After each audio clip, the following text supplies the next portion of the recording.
everybody, it's your girl Purpose. This is season 6 and we are knee deep into some of the best shows that we've ever done. Thank you for continuing to follow us on YouTube at Purpose Speaks, and make sure you check us out on Facebook, Live on Purpose. Today we're going to be talking to a single dad who's going to represent some of those single dads who have been out here doing the dang thing when it comes to their kids. So sit back, relax, get your glass of wine, and let's get it.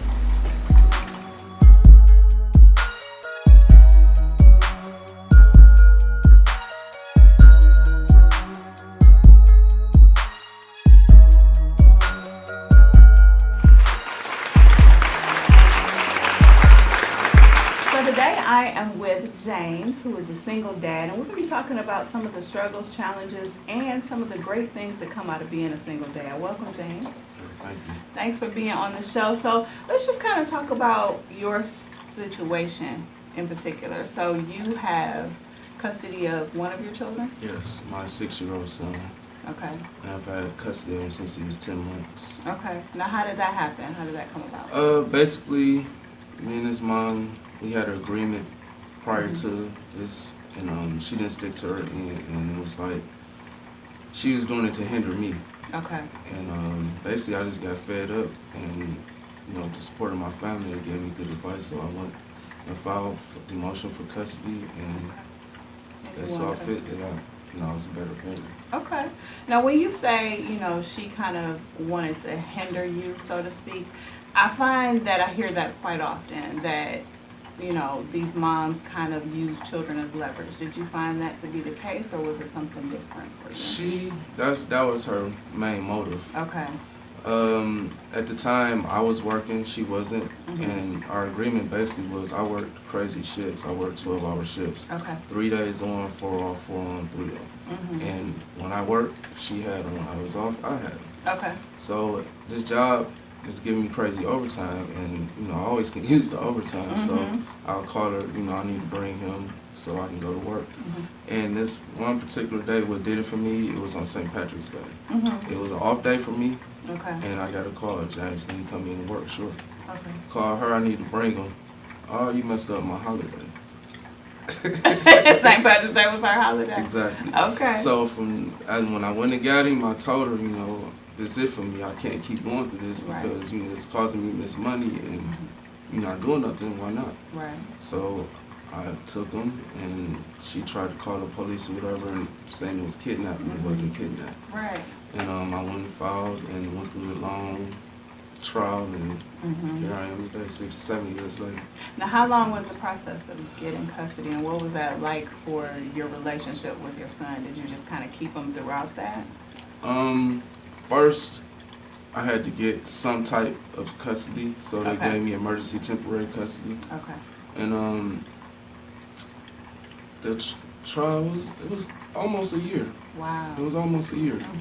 And it was very stressful, stressful, because I had to take off of work. Right.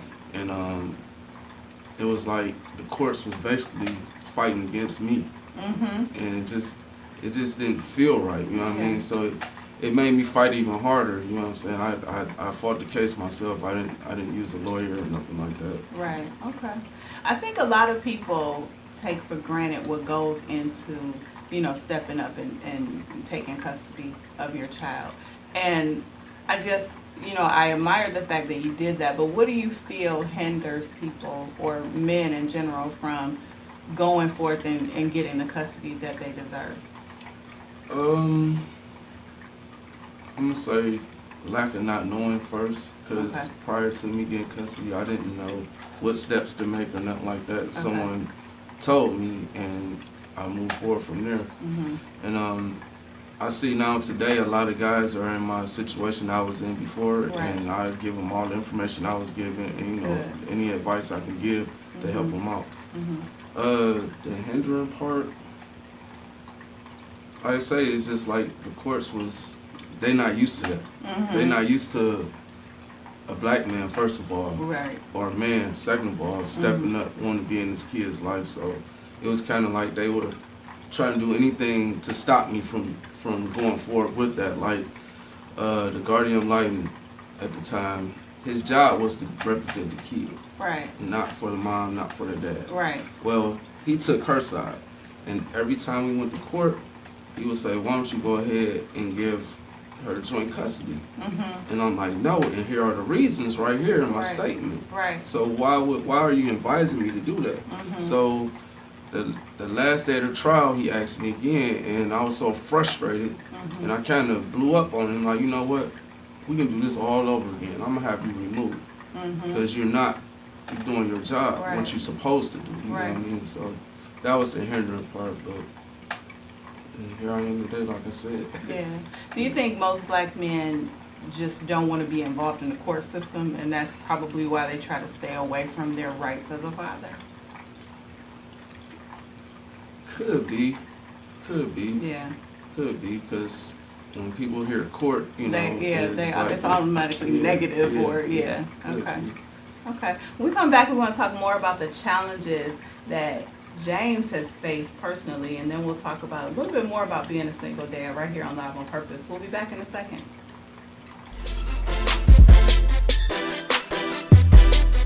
Live on Purpose. Again, you can't stop a movement. Once it gets started, forward motion all the way. We want to take media to a different level. We want to tell stories that people want to hear. Radio, TV, so much more is coming. Live on Purpose has so much more to offer the community across the world.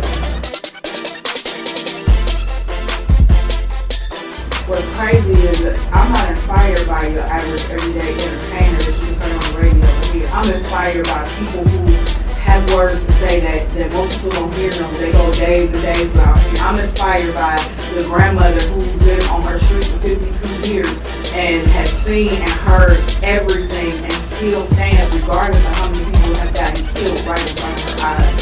I am inspired by the everyday person who is great that nobody knows.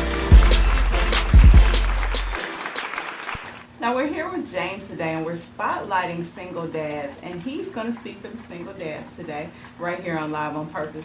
One of the things I wanted to ask you was, you decided to do this on your own. You didn't, go the attorney route. What made you do that? When I went down and actually put in the motion, I found out then that I actually didn't need an attorney. Okay. Because it wasn't like, I was fighting a crime or nothing like that. I was getting custody of my son, so I figured the best person to represent me in this situation was me. Right. Okay.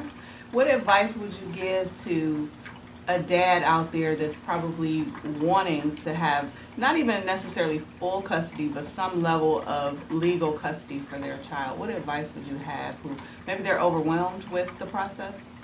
I would say stick to your guns. If that's what you want to do, stick to it.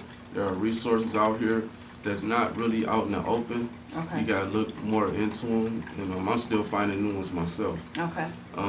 Stick to it, and for me, I believe it took a lot of fasting and praying for me to, do this process. Like I said, I went down, I filed the motion with the mediator. They asked you right then and there, do you want joint custody or full custody? I applied for full custody right then and there. Okay. And then when they were telling me, like, you gotta go through a trial and all that, that's where the negative they were trying to deter you feedback started coming in. And I just kept going forward with it because I knew, that's what I wanted to do, and I wasn't going to give up until I was successful at it. Now, you mentioned your family kind of backed you up on this. Is it important? Did that help maybe more than some people who don't have the support of their family? Yes, it does. Because like I said, I had my son since he was 10 months. Right. So I worked a job, and sometime at the time he was too young to go to daycare. So I got sisters that were very supportive at the time. They watched them whenever I needed them. And gave me a lot of good advice, because a lot of them were single moms, and it was just from their standpoint, I just flipped it because I'm a man. So. Right.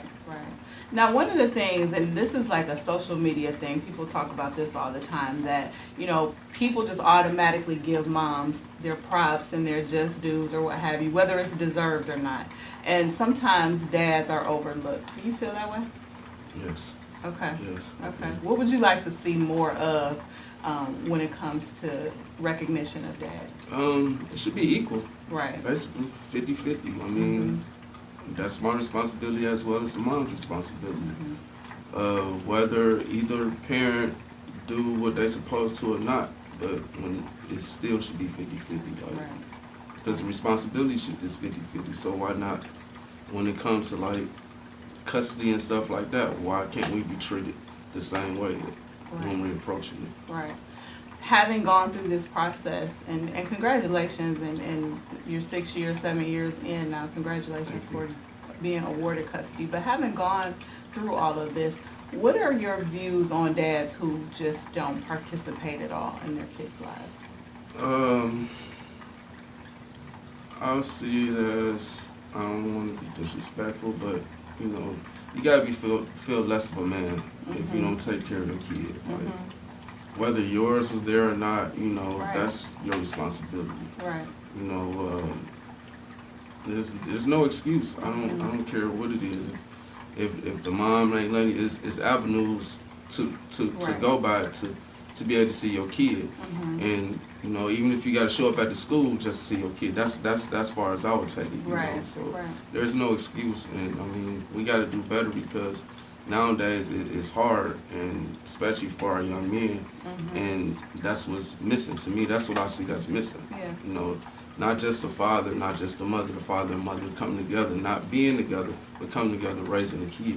Right. What would you say to the moms out there, baby mamas, so to speak, who are using their children as leverage and or for whatever reason refuse to let the dad in the child's life?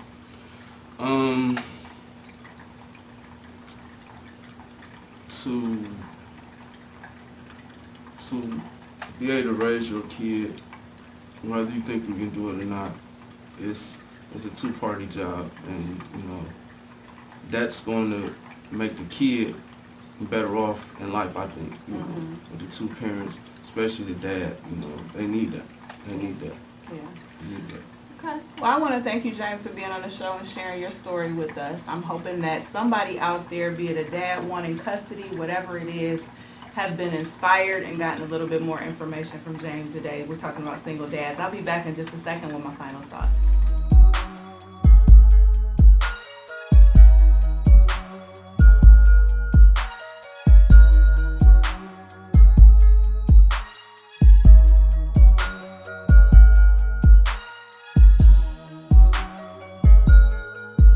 Another great episode of Live on Purpose. Listen, guys, if you're out there and you want custody of your kids, even though it might be a long process, it's definitely worth it. We want to thank you for tuning in each and every Saturday. We have more great shows coming your way this season. Thank you for tuning in to Live on Purpose. See you next week.